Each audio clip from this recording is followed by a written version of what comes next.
Pai do Senhor, amados irmãos e irmãs, estamos aqui para o nosso segundo vídeo da série sobre o plano da salvação. Lembrando que esse vídeo não tem edição, então perdoe qualquer tosse, qualquer erro, ou porventura algum espirro, ou um som estranho que passar aí, tá certo? Estou aqui na igreja, tá? Ó, se você olhar aqui, ó, estou aqui gravando na igreja, porque é o local mais sossegado que eu vou ter para gravar, tá certo? E não correr o risco de ser incomodado, tá? Mas provavelmente chegue alguns meninos já aí para ensaiar e eles podem fazer algum barulho, mas quando eles virem gravando eles vão parar. Plano da salvação. Vimos no vídeo passado a respeito do pecado terrível. A humanidade toda está condenada por causa do pecado, condenada à morte. Se você não viu esse primeiro vídeo, não sei se vai ser possível, mas está aqui o card dele aqui em cima, ou eu vou deixar o link nos comentários, o link desse vídeo, tá certo? Então, o pecado foi algo terrível. Então, Deus, vendo que o homem estava condenado à morte, ele não ficou quieto. Ele resolveu tomar uma decisão. Logo na queda, quando Adão e Eva estão diante de Deus e a serpente também, recebendo o castigo de cada um por causa do seu pecado, Deus disse para a serpente o seguinte: olha, eu vou mudar aqui um pouco o texto para você entender, tá certo? A frase, não o sentido. Eu vou colocar inimizade entre aquele que vai nascer da mulher e aqueles que virão de ti. O descendente da mulher, aquele que vier da mulher, vai pisar a sua cabeça e você só vai conseguir ferir o calcanhar dele. Então o tempo passou. Era uma promessa de que algo seria feito para remediar aquilo que estava acontecendo. O tempo passa e aí nós vamos um pouco mais à frente. Vou resumir bem muito, porque o plano é muito complexo, mas não tem vídeo suficiente para isso. Até tem, mas não quero deixar muito grande o vídeo. Temos Abraão. Deus chama um homem chamado Abraão, Gênesis 12. E este homem, Deus diz: Abraão, eu vou fazer de você uma grande nação, e todas as nações da terra serão benditas por tua causa. Então Deus iria abençoar todos os povos da terra através daqueles que iriam vir de Abraão, e com certeza uma dessas bênçãos seria a salvação. O tempo continua passando, Abraão tem um filho, que tem filhos. Essa descendência de Abraão é aprisionada no Egito. Deus tira eles lá com mão forte, braço estendido, leva para o deserto, e lá Deus institui algumas leis, e dentro dessas leis existia a lei de sacrifício, que era pegar um animal. Alguém cometia um pecado, certos tipos de pecado, alguns pecados era punido com morte, a pessoa era executada, mas outros pegavam o seu animal, levavam-se para o templo com um animal puro, perfeito, limpo, sem mancha, entregavam para o sacerdote apresentava aquele animal a Deus e sacrificava, como se aquele animal estivesse morrendo no lugar da pessoa. Então aquele sangue era derramado e aquele pecado ele era coberto. Essa pessoa estava fazendo algo, né, e aquilo ali era que estava apontando para algo maior que iria vir à frente. Então esses rituais continuam, mas eles só trabalhavam assim o exterior, né? Talvez não trabalhava a mente, o coração das pessoas, apesar de que Deus já exigia isso, que o povo seguisse todo o coração. Mas esses rituais não tinham o poder de aperfeiçoar o caráter da pessoa, apenas traziam um momentâneo perdão.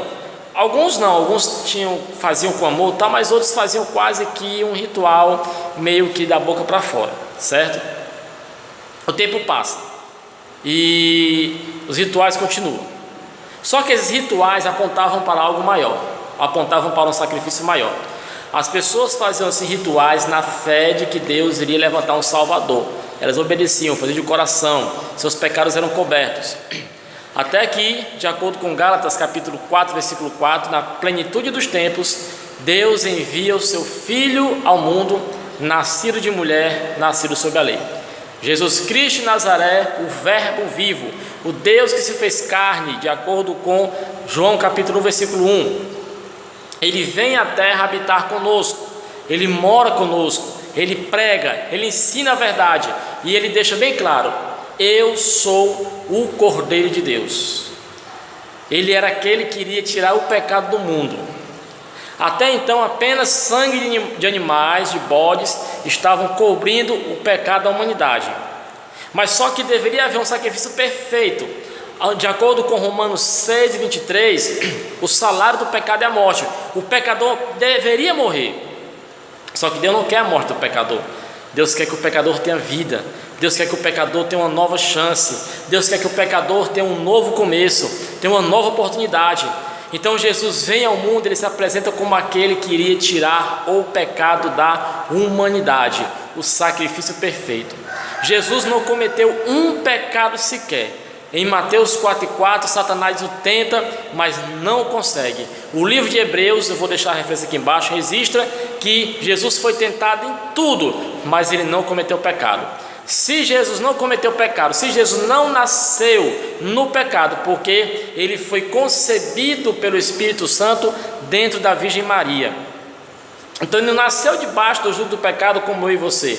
Ele teria como é que eu posso dizer, a possibilidade de pecar, sim, porque ele veio em carne, ele veio com o cansaço, ele veio sujeito à tristeza, sujeito a tudo que a humanidade passa. Só que ele tinha tanta convicção da obra que Deus colocou em suas mãos, que acontece? Ele é fiel até a morte. Se Jesus não nasceu debaixo do pecado e não cometeu pecado, como que Jesus seria merecedor da morte? E aí, como ele era um ser perfeito, que não seria merecedor da morte, de acordo com Isaías 53, o que ele faz? Ele assume todo o nosso pecado sobre ele. Ele pega todo o nosso pecado, vai até a cruz do Calvário, e ali ele sacrifica. Os judeus, não sabendo que estavam cumprindo a profecia bíblica, entregam Jesus à morte, entregam Jesus na mão de Pilatos. Pilatos manda crucificar Jesus Cristo, e ele derrama todo o seu sangue, e aquele sangue derramado era a vida. Isaías 53 diz que o castigo que nos traz a paz, quer dizer, era o castigo que era para nós deveríamos sofrer a morte, somos nós que merecemos morrer, mas Jesus disse: não, eu vou dar a vocês uma nova oportunidade, eu vou morrer no lugar de vocês, eu vou assumir toda a culpa, o pecado vai estar sobre mim. É tanto que existe um trecho que Jesus diz: Deus meu, por que me desamparastes? Então muitos teólogos dizem que naquele momento Jesus virou as costas. Por quê? Porque o pecado da humanidade estava todo sobre ele, e Deus não tolera olhar para o pecado. E Jesus, e naquela cruz, ele diz: Pai, perdoa-lhes, porque não sabem o que fazem. Apesar de ele estar falando aquilo ali para aqueles judeus e aqueles romanos que estavam crucificando ele, mas com isso ele liberou perdão para toda a humanidade, liberou perdão para mim e para você. Então, a solução para o pecado é o sangue de Jesus.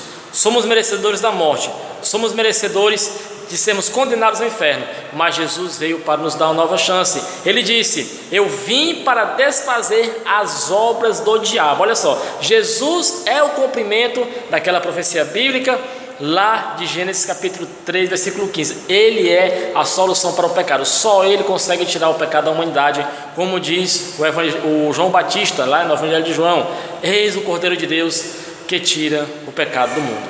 Amém? Tem muita coisa para falar, mas não dá tempo de falar num vídeo desse tão curto. Mas medite nisso que eu estou falando. Vou colocar algumas referências bíblicas para você depois acompanhar. Como o vídeo não tem como editar, não tem como colocar a referência aqui, mas aguarde que vai dar certo, tá, pessoal? Então, no próximo vídeo nós vamos ver como que eu posso usufruir dessa solução. Como é que eu faço para que o sangue de Jesus, para que aquilo que Jesus fez na cruz tenha efeito sobre a minha vida? Já vimos que existe um problema, o pecado. Existe a solução, Jesus. Mas como me achegar até essa solução? Como ter o efeito dessa solução na minha vida? Isso vai ficar, pessoal, para quarta-feira. Novamente eu peço, compartilhe o vídeo, se inscreva no canal, comente aí embaixo, clique no gostei, tá certo? Compartilhe no WhatsApp, no Facebook, compartilhe e abençoe um amigo seu com o plano da salvação, em nome de Jesus. A paz do Senhor, até a próxima.